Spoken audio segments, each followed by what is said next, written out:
السلام على عباده الذين اصطفى أما بعد أعوذ بالله من الشيطان الرجيم بسم الله الرحمن الرحيم وعباد الرحمن الذين يمشون على الأرض صدق الله العظيم وبلغنا رسوله النبي الكريم ونحن على ذلك لمن الشاهدين والشاكرين والحمد لله رب العالمين. پھر محبت کے ساتھ سب کے پاس پڑھ لیں.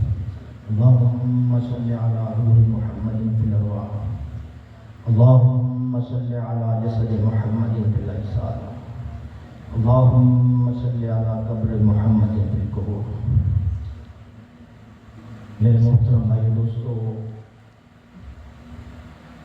یہ اللہ جل شانہ کا ہمارے اوپر فضل ہے، کرم ہے کہ اللہ کریم نے اپنی اس مبارک مجلس کے اندر ہمیں بیٹھنے کی توفیق عطا فرمائی ہے. اللہ کریم کا ذکر بھی ہوا ہے، اللہ والوں کی صحبت بھی ہے، ساری باتیں خیر کی ہیں. اور دوسری بات یہ سمجھ لیں کہ ہمارے سلسلہ عالیہ نقشبندیہ مجددیہ کا یہ مرکز ہے اور اس کا افتتاحی پروگرام بھی ہے. بزرگ موجود ہیں، اللہ والوں کی سامنے بیٹھ کے بیان کرنا تو مشکل ہے، تو ان کو سبق سنانے کی غرض سے چند ایک معروضات آپ حضرات کی توجہ کی نظر کروں گا. میرے دوستو، کافی دنوں سے دل بے چین تھا، پریشان تھا، کچھ معاملات تھے جس کی وجہ سے ہمارا ٹنڈوادہ شریف میں جو سالانہ اجتماع ہوتا ہے ملتوی ہو گیا. تو دل غم زدہ تھا، پریشانی تھی. اللہ کریم نے فضل کیا اور الحمدللہ اس خانقاہ کے اندر، اس مرکز کے اندر ہمارے حضرت جی بھی تشریف لائے، باقی حضرات بھی تشریف لائے. تو اللہ والے جس جگہ پہ بیٹھ جاتے ہیں وہی مرکز ہوتا ہے. اللہ والے جس جگہ پہ بیٹھ جاتے ہیں وہی مرکز ہوتا ہے. مرکز کسی عمارت کا نام نہیں ہے کہ عمارت بڑی ہے تو وہی مرکز ہوگا. اللہ والے جس جگہ پہ بیٹھ جائیں وہی مرکز ہے. دارالعلوم دیوبند کی جب بنیاد رکھی گئی تو اس سے پہلے ایک استاد اور ایک شاگرد درخت کے نیچے بیٹھ کے حدیث پڑھتے اور پڑھاتے تھے، تو وہی مرکز تھا. پھر ان کے اخلاص کی برکت سے آج اس مرکز کا فیض پورے عالم میں موجود ہے، اور وہ اس وقت دنیا کے اندر سب سے بڑی دینی یونیورسٹی ہے. تو وہ اخلاص، مساجد مراکز کی جو بنیاد ہے یا مدارس کی بنیاد وہ اخلاص میں رکھی جاتی ہے. جب اخلاص کے ساتھ بنیاد رکھی جائے گی تو اللہ کریم اس کام کو جو ہے دوام عطا فرمائیں گے اور رہتی دنیا تک اس کام کو پھیلائیں گے، اس کام کو پھیلائیں گے.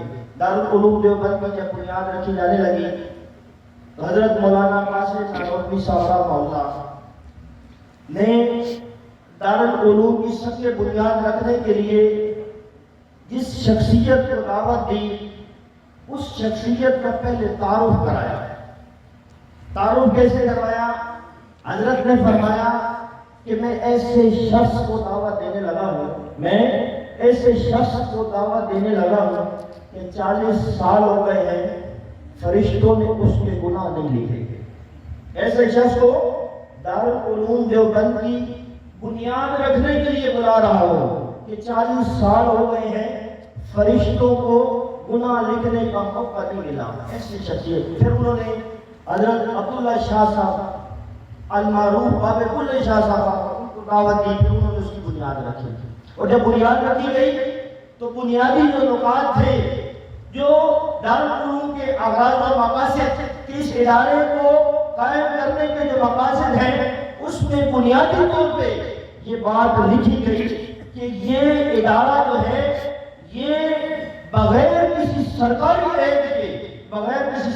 ایڈ سے چلے گا، اور اس کا بنیادی چندہ جو تھا وہ 3 روپے تھا۔ اس زمانے میں 3 روپے بنیادی چندہ تھا اور دارالعلوم دیوبند کی بنیاد رکھی۔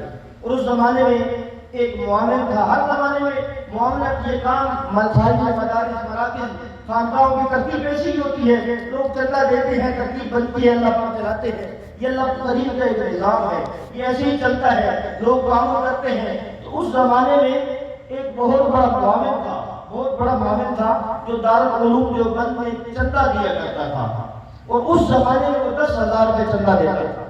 اور لوگ تو یہی سمجھتے ہیں کہ یہ بڑا آدمی ہے اور بڑا اللہ والوں کے قریب ہے کہ یہ بڑے پیسے دیتا ہے، ایسی بات نہیں ہے۔ ان اللہ والوں کو، ان فقیروں کو، ان درویشوں کو مال کی ضرورت نہیں ہے۔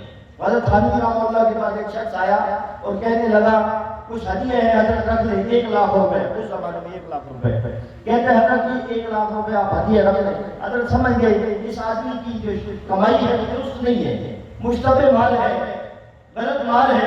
حضرت نے فرمایا بہتر یہ ہے کہ یہ ابھی دے گا، بعد میں پھر اور 2 نمبری کرے گا۔ حضرت نے فرمایا رکھ لو، مجھے ضرورت نہیں ہے۔ حضرت 1 لاکھ روپے چندہ، 1 لاکھ روپے حضرت آپ رکھ لیں، میں ہدیہ دے رہا ہوں۔ حضرت نے فرمایا کہ مجھے نہیں چاہیے۔ حضرت 1 لاکھ روپے، آپ کو کوئی ایسا مرید نہیں ملے گا جو 1 لاکھ روپے چندے دینے والا، 1 لاکھ چندہ دینے ایسا نہیں۔ تو حضرت نے فرمایا کہ تجھے ایسا پیر بھی کوئی نہیں ملے گا جو 1 لاکھ واپس کر دے، جو 1 لاکھ واپس کر دے۔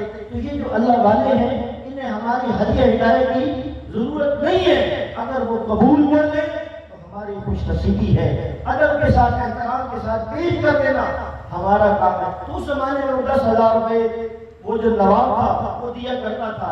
انگریز نے کوشش کر لی، زور لگا لیا، علماء جو اس زمانے میں تھے ان کے ساتھ جہاد میں سب کچھ کر کے دیکھ لیا، لیکن علماء کرام سے وہ اپنا وقت تصویر نہ کروا سکا۔ تو ہوا کیا، انہوں نے جو معاونین تھے ان کو خریدنے کی کوشش کی، ان کے پاس انگریز چل کے گیا، تمہیں عہدہ دیں گے، یہ چیز دیں گے، حکومت دیں گے، تم ان سے اپنی بات منواؤ کہ یہ اپنے موقف میں کمی لے کے، یہ اپنے موقف میں کمی لے کے۔ تو وہ نواب جو تھا وہ دارالعلوم دیوبند میں اس نے خط لکھا۔ خط میں کیا اس نے لکھا کہ دیکھیں آپ انگریز کے ساتھ دشمنی کرتے ہیں، آپ صوفی بزرگ لوگ ہیں، آپ اللہ اللہ کرنے والے لوگ ہیں، قرآن سیکھنے سکھانے والے لوگ ہیں، آپ اپنا کام کریں، آپ انگریز کے ساتھ دشمنی نہ کریں، آپ انگریز کے ساتھ دشمنی نہ کریں، انگریز کو چھوڑ دیں، آپ اپنا کام کرتے رہیں۔ اور اگر آپ نے ایسا نہ کیا تو میں جو 10,000 روپے چندہ، اس زمانے میں 10,000، آج نہیں، اس زمانے میں آج کا 10 لاکھ سے بھی زیادہ ہے، تو کہا کہ میں 10 لاکھ روپے بند کر دوں گا۔ تو حضرت رشید احمد گنگوہی صاحب رحمہ اللہ کے پاس خط گیا، تو حضرت نے خط کا جواب دیا۔ اس نے کہا ہم تو یہ سمجھتے تھے کہ یہ مسلمان ہے اور دین کی اشاعت کے لیے، دین کی سربلندی کے لیے یہ دارالعلوم میں اس ادارے میں چندہ دیتا ہے، ہمیں تو آج یہ بات اس بات کا پتہ چلا ہے کہ تم دین کی اشاعت کے لیے نہیں بلکہ دین کو بیچنے خریدنے کے لیے تم ہمیں چندہ دیا کرتے تھے۔ ہم آپ کے گزشتہ چندے کا حساب کر رہے ہیں اور ہم تمہیں واپس کر دیں گے جو تمہارا ہے۔ تو میرے دوستوں دین کے جو کام ہے وہ ایسے ہی چلتا ہے، اور دین کے کام کے لیے ضروری نہیں ہے اللہ والے جہاں بیٹھتے ہیں مرتب بن جاتے ہیں۔ حضرت بشیر احمد شاہ اسماعیلی صاحب ہمارے اکابرین میں سے ایک بزرگ گزرے ہیں، اس زمانے میں بھی پانی قریب کے بزرگ تھے، تو ظالم ایک حکمران تھا، ڈکٹیٹر تھا، اس نے مساجد مدارس کو بند کرانا شروع کیا۔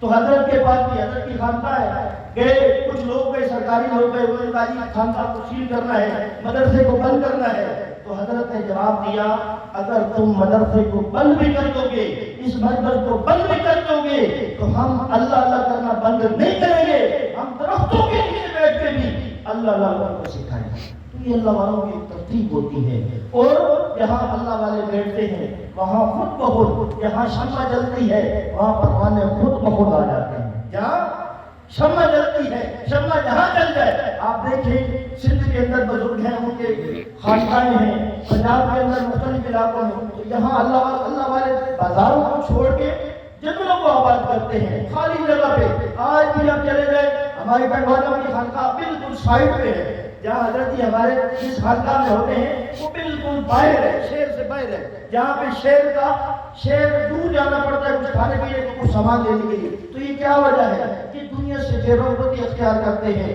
اللہ کو یاد کرنے کے لیے. پھر جہاں بیٹھتے ہیں وہی مرکز بن جاتا ہے، وہی مرکز بن جاتا ہے. پھر جب مرکز بن جاتا ہے لوگ آنا شروع ہو جاتے ہیں. جیسے کہا نا کہ شمع جلتی ہے پروانے آ جاتے ہیں، شمع پروانے وہیں پہ آئیں گے جہاں شمع جلے گی، جہاں اللہ والے بیٹھیں گے وہیں پہ پروانے آئیں گے. وہ کسی نے کہا نا پروانے سے کہ جا تو دیکھ کیا شمع جل رہی ہے یا نہیں، شمع جل رہی ہے نہیں. پروانے سے کسی نے، پروانہ گیا گھوم کے گیا اور کہتا ہے ہاں جل رہی ہے، ہاں جل رہی ہے. اس نے کہا تو 2 نمبر پروانہ ہے، پروانہ تو 2 نمبر ہے. اس نے کہا کیسا، دلیل کیا ہے؟ اس نے کہا جب شمع جلتی ہے تو پروانہ اس کے ساتھ لگ کے جل جاتا ہے، لیکن شمع کو نہیں چھوڑتا. وہ جس جگہ پہ بھی شمع جلے گی اسی جگہ پہ پروانے آئیں گے. اللہ کا کہنے سوچے سے زیادہ عمل والا بنائے. ملک کا یہ سب سے حفاظت فرما کے درجات والے راستے پہ جائے.